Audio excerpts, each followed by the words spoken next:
Welcome to the Leaders in Payments podcast, where we talk to C-level leaders from across the payments landscape.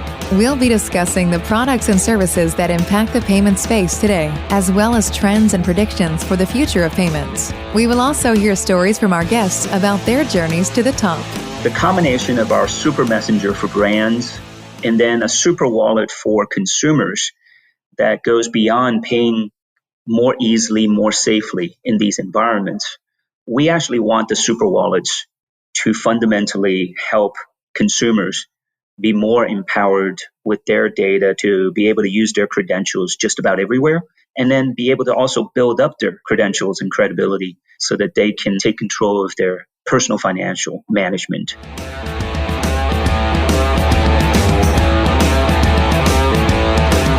That was Will Graylin, the CEO of Loop and Indigo, and he is our special guest this week. This is episode 95 of the Leaders in Payments podcast, and I'm your host, Greg Myers. And hey, before we get started, if you happen to office in Houston, Austin, or North Texas, check out Fuse Workspace, where their mission is to help others do more. Check them out at fuseworkspace.com. Okay, back to the show.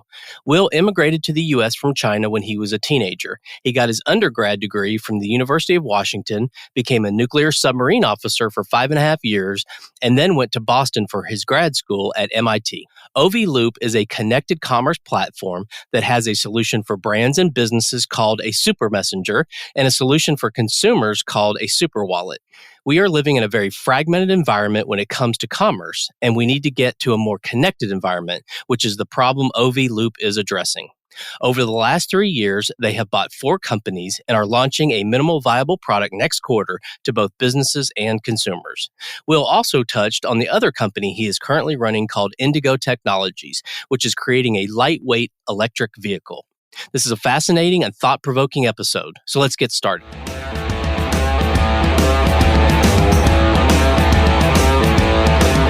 Hi, Will. Thank you for being here, and welcome to the Leaders in Payments podcast. My pleasure. Thank you for having me. Absolutely. So let's dive right in. Tell our audience a little bit about yourself, maybe where you grew up, where you went to school, where you currently live, a few things like that. Sure. So I grew up in the Pacific Northwest after arriving from China as a teenager, an immigrant.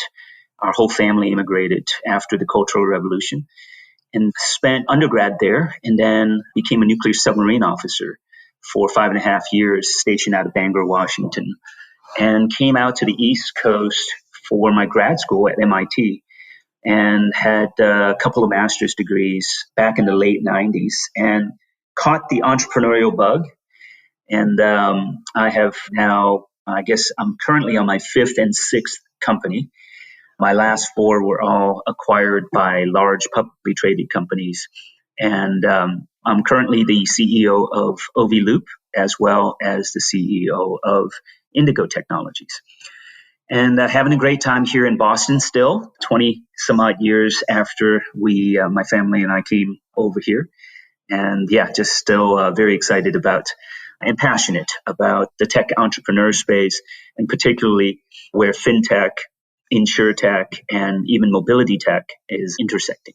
Okay. Just quick follow-up question. Why do you think you became an entrepreneur? Was there a family who owned a business, or how did you catch that bug? Actually, both my parents were artists. My father was a professor of fine arts and a painter, brilliant artist. And my mother was a professional ballerina when she was younger. So none of that in my immediate family's genes, so it must have maybe skipped generation. Both my brother and I ended up becoming entrepreneurs, and he's currently the president of HTC in China, and he's been on the entrepreneurial path, and I've been on the entrepreneurial path. Frankly, I didn't know what I was going to do until I was in the middle of trying to finish my thesis and got brought into a startup company to think about how to leverage their technology and how to find a product market fit into the marketplace. And that was where I found my passion. Instead of being a consultant or work for a large company that was recruiting out of MIT at the time, I took that leap and never looked back. Okay.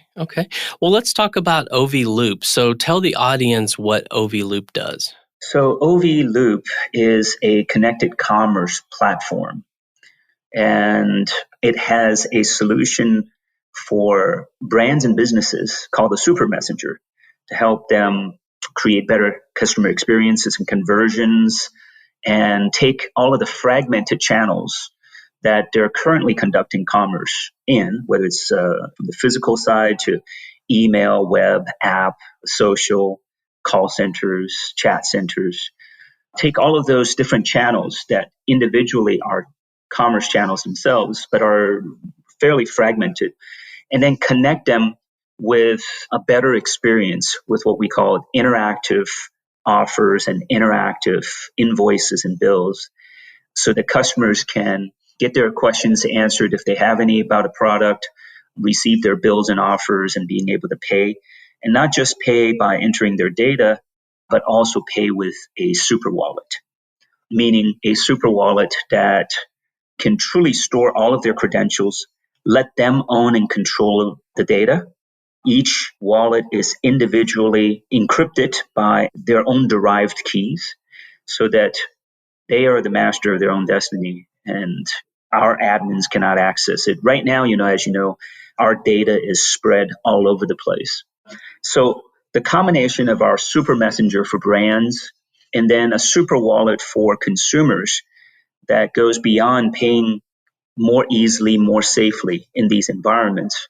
We actually want the super wallets to fundamentally help consumers be more empowered with their data to be able to use their credentials just about everywhere, and then be able to also build up their credentials and credibility so that they can take control of their personal financial management and be able to have truly a digital wallet that can work on their phones, that can tap and pay in physical environments, that can work in-app, online, as well as in-message, and that keeps their data safer, more secure, and gives them the convenience to interact and transact with those that they want to. So that's what OV Loop is doing. It's really a connected commerce platform. Okay. So can you give us sort of a use case for the technology? Sure. So when I use that term connected commerce, I should probably backtrack a little bit to say that the old days when I first got into payments, we're primarily talking about in-store commerce with leather wallets, right? And then in the late 90s, we got into online commerce with online wallets like PayPal and Amazon One Click and so forth. And then when mobile devices came, we had in-app commerce, mobile commerce, including people like Square and Roam Data and so forth. And then mobile wallets like Samsung Pay and Apple Pay and Google Pay and so forth. Well, now the next really evolution is what we call in-message connected commerce with super wallets. So in-message connected commerce, meaning that people can send you interactive bills, interactive offers, that doesn't just drive you back to, hey, go and log into my website and pay the bill and navigate self-service, or call this 800 number and go to customer service. But truly, this is a hybrid assisted service, rich interactive message that allows me to see the bill, hit pay if I wanted to pay with my super wallet, with my biometric fingerprint or biometric authentication. And of course, if I have any questions, instead of calling 800 number, there's live chat that allows me to interact, solve my problems. They know who I am, all without leaving that screen, all without leaving the message. So in-message commerce is not necessarily new in places like China, because if you go to China, everybody uses WeChat and WeChat Pay. We're talking about, physical payments, online payments, bill payments, ordering your taxi cab. Everything is done with WeChat and WeChat Pay. But when you come to the United States and most of the rest of the world, that infrastructure layer is not set up.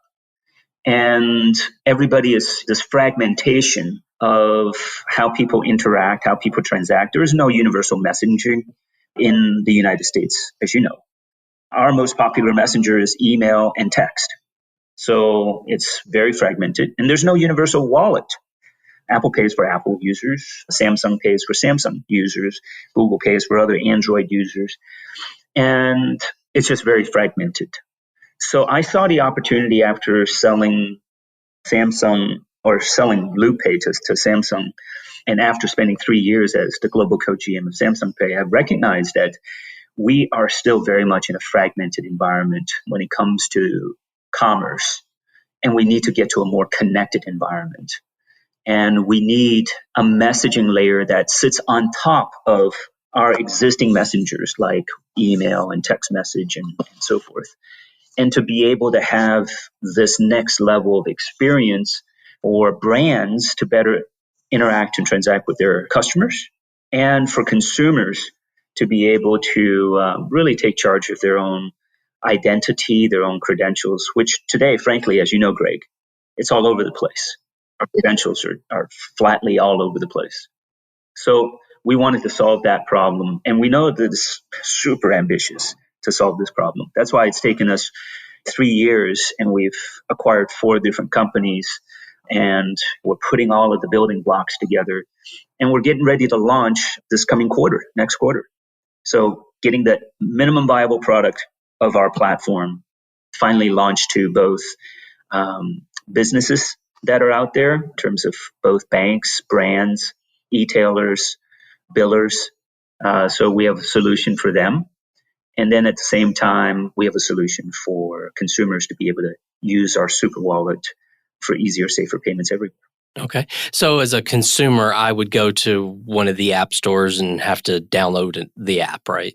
Yes, but most likely you'll be able to be exposed to the super wallet even inside of somebody else's e-commerce message or their billing message. So you don't have to download the app to have an account on your own private crypto vault, but we're basically creating a private crypto vault for each individual that lets them use their data across anybody who sends them basically messages, what we call concierge commerce messages, these 3-in-1 messages that I just described. And you should be able to use that to pay in an in-message environment. But we certainly would want you to download the OviLoop app as well, because the OviLoop app gives you a lot more so that you can, in fact, not just store your payment cards or your bank accounts, but you can also then scan in your ID, your membership, put all of your password hints. You can put your crypto keys in there, your NFTs if you wanted to. We want you to have a safe place that you can put into a secure private crypto vault that belongs to you. And we leveraged basically the latest cryptographic technology that are used by some of the biggest blockchain applications that are out there. So we use the BIP32, the BIP39 protocols to create a unique digital private crypto vault for each individual user so that you can use it on your iOS, you can use it on your Android, you can use it on your PC, you pull it from the cloud, it's backed up with your own mnemonic phrases, security, basically secret security phrases for you to back it up. We cover it onto different devices just in case you lose the device. So that capability not only creates a container for the consumer to store all of their data, but we provide you with the means to use it. So coming from the mobile wallet side, we're also a token requester so that we can let you tap and pay with your phone at NFC locations. We're also coming out with a super card that allows you to transmit those tokens onto a super card that lets you tap and pay at 94% of existing point of sale terminals, including the old MagStripe point of sale terminals or waiters that come and want to take your card. Instead of giving them your card that could be skimmed, you could just give them this little super card called the valet, and then they can take it out back and transmit one-time use token. Can't be skimmed and reused. And by the way, we're going to allow these valets to do all sorts of things to let you even send your business card and let you help you find your keys or find your phones with this IoT supercard. So that's the physical payment space.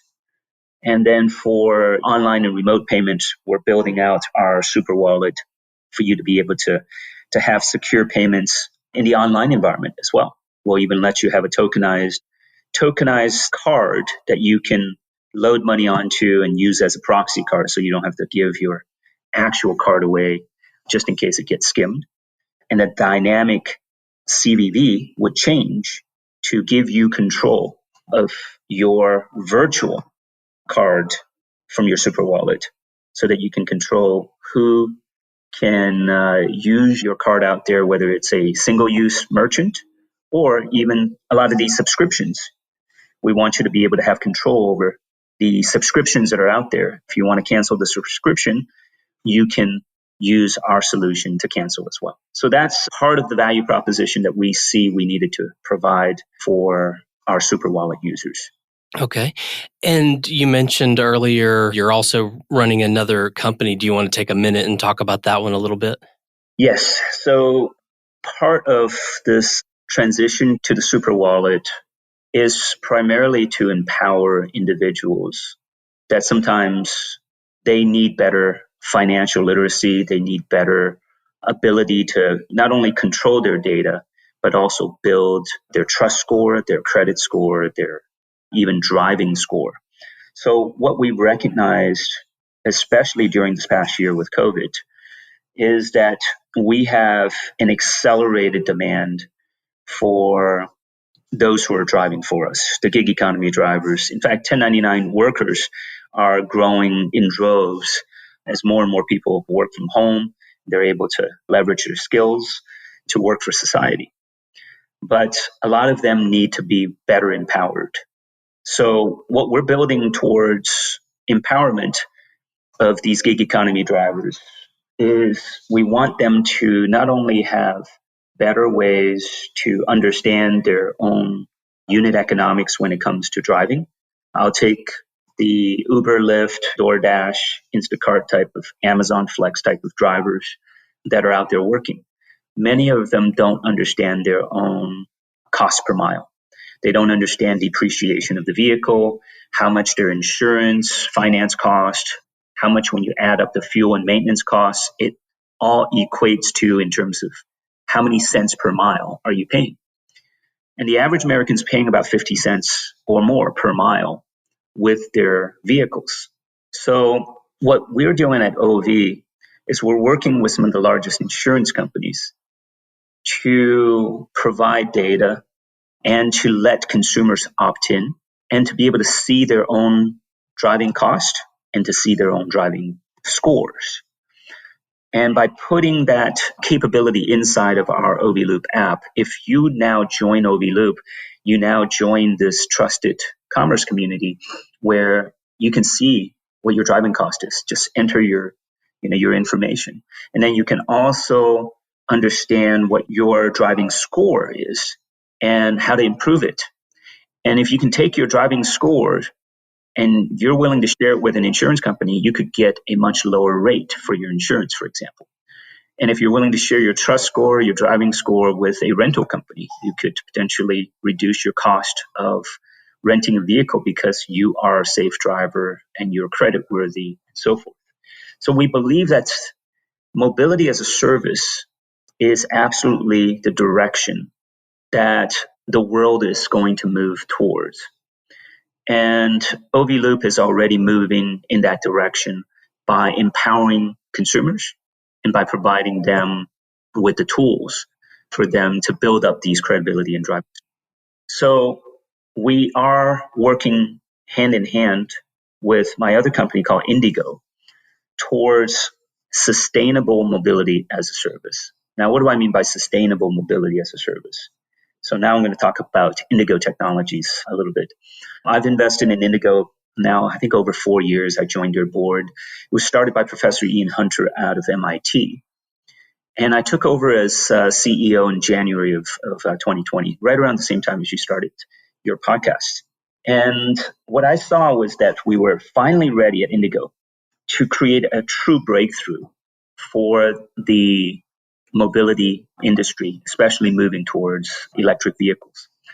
Now, I'm a big electric vehicle proponent, and I owned a Chevy Volt when it first came out. I was one of the first ones to get a Tesla. I've now owned 4 Teslas.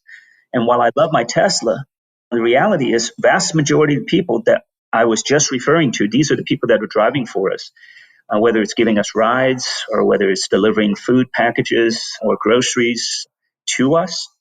They can't afford vehicles like a Tesla. And in fact, even my Tesla, not only is it too expensive, it's too heavy. It weighs close to 5,000 pounds. The average vehicle in America weighs about 4,000 pounds. And you're asking, well, why in the world would you deliver somebody's Chipotle in an SUV? It makes no sense when the average person weighs less than 200 pounds. And whether you're commuting or delivering packages, 90+% of the energy used in moving a vehicle is now, you're talking about, wasted on just carrying the carcass of the vehicle alone. So it's highly inefficient. And when you take that level of inefficiency and you move it onto the grid, our grid is already strained. You saw what happened in Texas last winter or earlier this year. And California is constantly having brownouts. And now you want to talk about moving millions of vehicles onto the grid that waste energy carrying heavy vehicle frames. So we said you have to go lighter. You have to go much more efficient. In fact, vehicles themselves should be treated like home appliances. Shouldn't they be treated like home appliances? I mean, we have Energy Star ratings on our washers, dryers, refrigerators, right? And if you're going to plug into the home or to the grid, you should have efficiency ratings. But the only way that you can reduce the energy use is you have to make these vehicles much, much lighter, 1,500 pounds rather than 4,000 pounds. But when you go light, unfortunately, we're still dealing with the old passive suspension systems that are 100 years old. The springs and struts, dampeners, they basically make lightweight vehicles feel like toys. They make them feel like bouncy golf carts. And frankly, most Americans are not ready to go backwards in terms of comfort. They don't want to go back in terms of handling. So this invention coming from Indigo Technologies, called the Robotic Wheels, is the first of its kind to have an electric motor that not only creates propulsion inside of each wheel, but also allows the wheel to move up and down based on the electrical energy that's used and how it senses the road conditions and how it senses the movement of the vehicle. So in other words, you can have a magic carpet ride in a lightweight vehicle that weighs 1,500 pounds or less. That means a third the weight, a third the energy usage, a third the battery capacity needed, a third the charging time on a level 2 standard charger. All of these are fantastic when you can reduce the amount of steel, copper, aluminum, the amount of lithium mining that has to be done for each vehicle to do the same work, right? To deliver the food, the passengers, the people. So that we thought was a breakthrough, and that needed to happen in order for us to really lower the cost of these vehicles. And not only to lower the upfront cost to $20,000 or less for an electric vehicle. Right now, the average electric vehicle is $55,000. So even the Model 3 is, 40 some odd thousand. So we want a vehicle that is sub $20,000 and purposely built for people doing their jobs, delivering packages, foods, delivering people. So that's what we ended up doing. And there's a recent announcement that we just sent out last week, some additional funding that we raised. We've now collectively raised more than $100 million on Indigo Technologies. And we're looking to deliver and build these 3-wheel as well as 4-wheel vehicles. The 3-wheel is more like a delivery pod. Yes, it goes 75, 80 miles an hour on the freeway. Feels super smooth, and it's really designed for the delivery drivers. It's got a center seat so that you can have 2 sliding doors on each side, so you can get out on either side. You don't have to get out on the left side where you're double parked and worried about getting clipped or, clipping a bicyclist on the other side. So very, very efficient to help these drivers get their jobs done much more cost effectively in terms of lower fuel cost or electricity cost, and much more efficiently so that they can get more done per hour. So that's the delivery pod. And then after that, we have a 4-wheel, what's called micro limo, that has that magic carpet ride as well. And we see that there's a huge future for robotic wheel powered, ultra efficient EVs that are out there. So Indigo's focused on getting those out to market, while OV Loop is focused on, well, even at $20,000, it's still not affordable for most of these drivers who have very either low credit score, and some of them have no credit scores, right? They afford it. So they're driving used cars right now. So the real competition is actually the used cars that they're currently driving, the gas guzzlers. 99% of gig economy drivers are all driving used gas guzzlers. We do this. So how do we replace those used gas guzzlers with something that's more affordable? Well, the only way to do it is you leverage fintech and insurtech. And that's where OV Loop comes in with the OV Super Wallet to understand the individual, to empower them if they're a good driver, to give them the ability to finance that vehicle, for them to rent, whether it's for a shift or for a week, for a month. We want to give them the tools for them to earn a living and to be productive and to improve their personal financial health. So that is why the two actually have synergies tying together, but they're two independent companies that, Indigo, in fact, are going to build more and more vehicles in this way and even license its own technology for robotic wheels to other OEMs. And OV Loop is going to enable masses amount of people that want a private, secure super wallet that they can control their own credentials and they can even monetize their own credentials. And then also help brands interact and transact with their customers much easier and faster. So there's a intersection between OV Loop and Indigo, but the two are both what I feel is societal impactful companies. And I'm excited about both. Okay. So with OV Loop, do you have any competitors out there? And if you do, what makes you different or better? Great question. And the answer is yes, of course you have competitors. You have lots of competitors, but they're all competing in pieces of the equation. Right? Some of them are saying, hey, I'll give you a better chat solution. Some of them are saying, hey, I have a wallet over here, but my wallet only works online. Or my wallet only works on this type of phone or that type of phone. And my wallet only works on this tender type. What we're seeing is we went the extra mile and we said, you know what? We need to have a solution that really works across channels, across devices, across tender types. And it should really help businesses go across their existing channels, both on the front end as well as their back end. Don't forget, they have both front end of all these channels, and they have back end, whether it's their CRM, their billing system, their ERP systems, their call center solution systems. We want to be able to help bridge that. So we've been working very hard to bridge those gaps. And one of our first launches coming out next quarter is going to be for Shopify customers. So through one of our partners, we've integrated into Shopify so that we can help these Shopify merchants very, very easily create and send 3-in-1 commerce messages to all of their customers, and to make it much better customer experience, better conversion, better lifetime value. So what differentiates us is that we actually went ambitious enough to put all of these pieces together, where the whole is greater than the sum of its parts. And we have patents around some of our core technology. From our payment technology, we actually acquired a company called SimplyTap, who invented what's called host card emulation for tap and pay. So that particular technology is now patented, and some very big players had to license this technology. And we own this technology, and that's one of our patents, one of our many patents in our portfolio. We also just got granted our multi-mode messaging protocol to have some of the capabilities that I talked to you about earlier. And that multi-mode patent is now granted and part of our portfolio. We have voice authentication patents. We have patents around InsurTech on how to leverage our solution with insurance to do attribution of miles for drivers.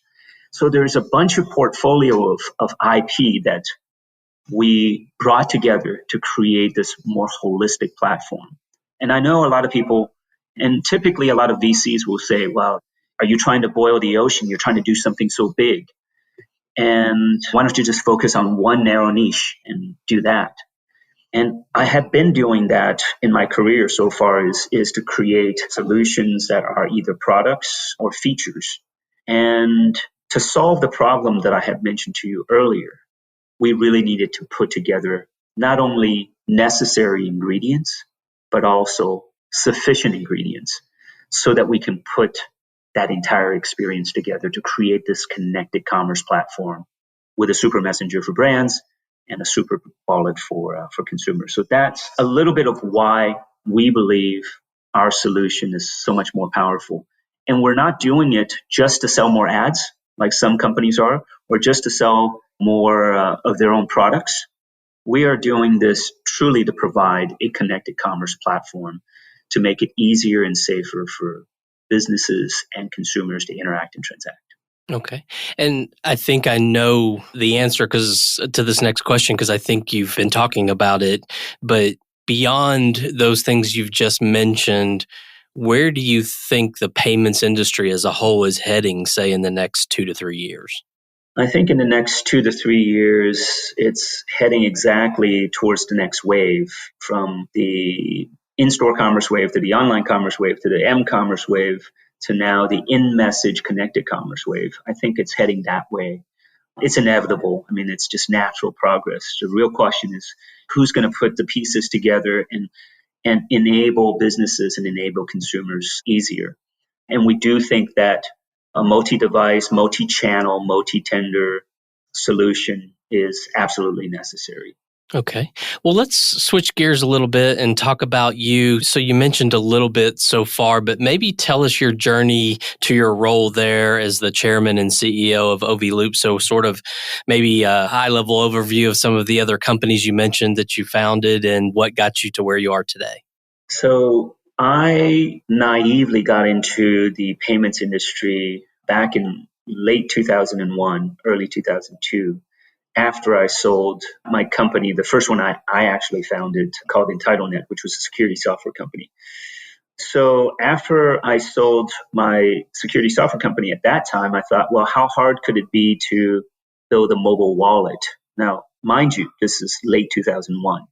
Now we're still carrying around feature phones. So I was very naive, but a friend of mine had a technology called virtual SIM that allows you to, basically piggyback and put a little backpack. You open up, the back of those phones, the feature phones, if you remember.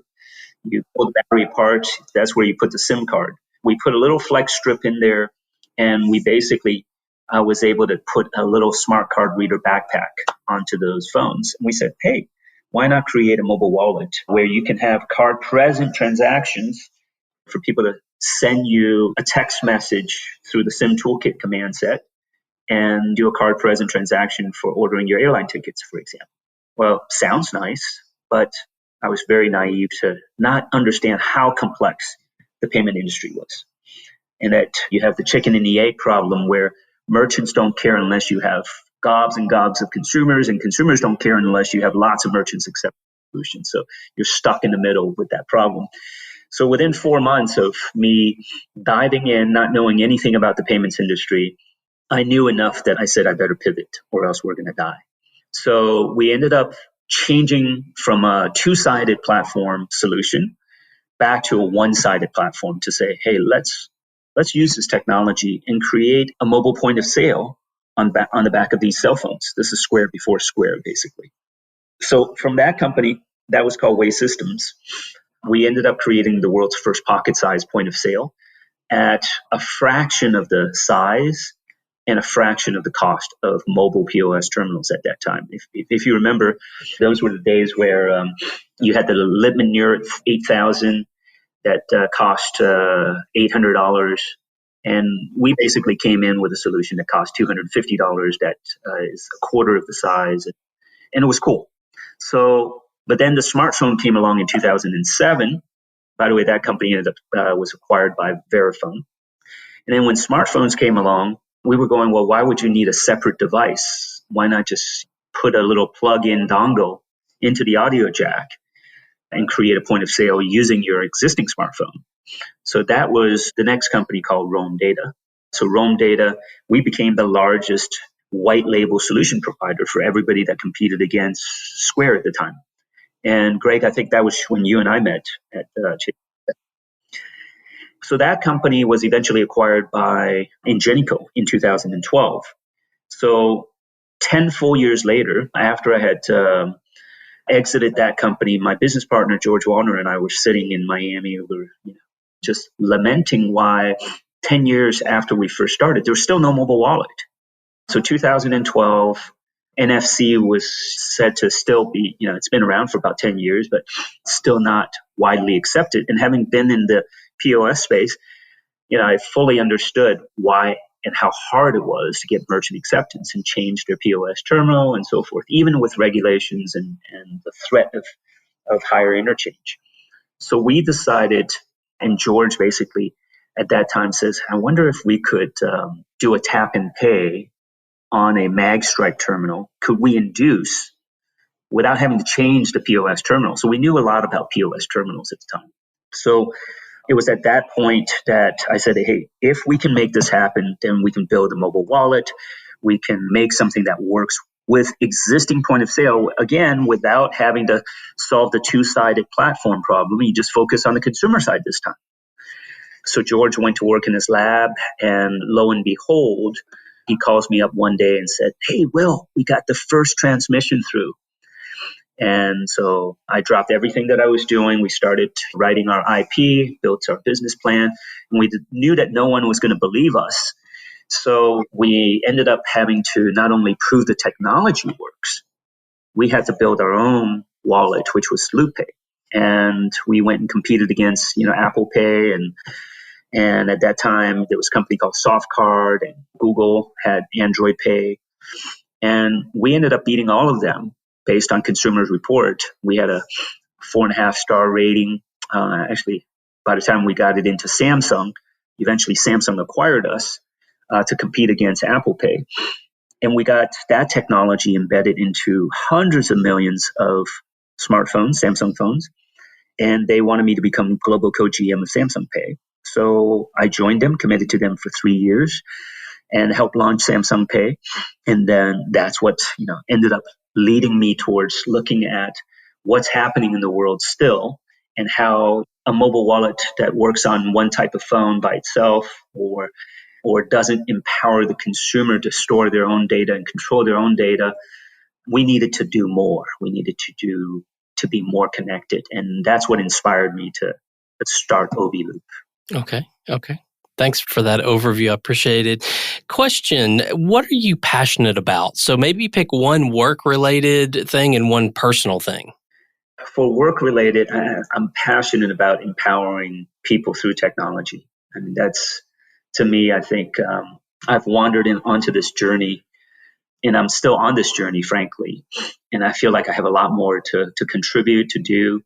But it's all about how do we empower people to maximize their own potential through the use of technology, whether it's in the fintech space, insurtech, mobility tech, energy tech. Society's moving onward. And I think that technology have a tremendous capability to allow each of us to be more productive, to be more efficient, and to gain more knowledge and understanding, and then contribute in our own unique ways to something that's greater than ourselves. So that's what I'm most passionate about from a work standpoint.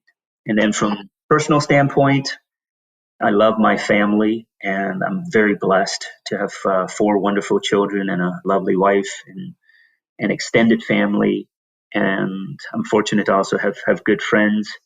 So being able to enjoy and spend time with them is terrific. And then I have a bunch of personal hobbies as well. Okay. Well, we've covered a lot of ground so far around the company, the industry, and your personal journey. Is there anything else you'd like to add before we wrap up? No, I'm just excited about the path that we're on. We know that the bigger the goal, the harder it is, and and truly not easy to find the right product market fit and get it out to market, and, get the right distribution. So a lot of the things that we've learned along the way, and I'm happy to be very fortunate to have a great group of people that are working at OV Loop as well as at Indigo. And people, many of them I've worked with in the past, and some of them recently started working with and recently brought on the team. But I'm just very excited about working with these individuals on our joint mission. Okay. Well, Will, thank you so much for being on the show today. I know your time is very valuable, so I really appreciate you being here. It's my pleasure, Greg, and thank you for having me. Absolutely. And to all you listeners out there, I thank you for your time as well. And until the next story. Thank you for joining us this week on the Leaders in Payments podcast. Make sure you visit our website at leadersinpayments.com, where you can subscribe to the show and where you'll find our show notes. If you enjoyed listening, please share on your social channels as well.